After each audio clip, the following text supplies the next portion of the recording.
Mae fe'n anodd ar hyn o bryd i weid pa effaith mae'r gwaith wedi cael ar y sector cyhoeddus o ran mesur yr effaith.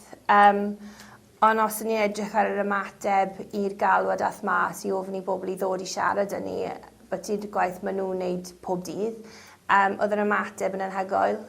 Gathon ni sgwrsau da dros 30 o bobl, ac o'n nhw'n rili keen i rhannu dyn ni y sialensiau maen nhw'n cael, y syniadau maen nhw'n cael, a'r pethau maen nhw'n meddwl bod yn gwella gwasanaethau cyhoeddus digidol ar draws Cymru. Mae wedi bod yn rili dda trwy'r sesiynau dangos a dweud ni wedi wneud i allu ymadrodd yn ôl yr hyn maen nhw wedi gweud wrthyn ni. A fi'n meddwl o ran yr effaith ar gwasanaethau cyhoeddus yng Nghymru ar hyn o bryd o ran y gwaith yma.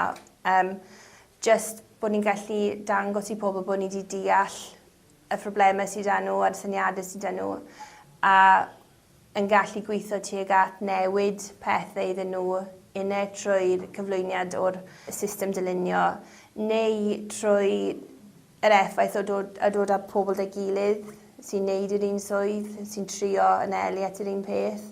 Mae hwnna yn effaith arbennig fi'n meddwl ar hyn o bryd mor gynnar yn yr gwaith ni wedi wneud.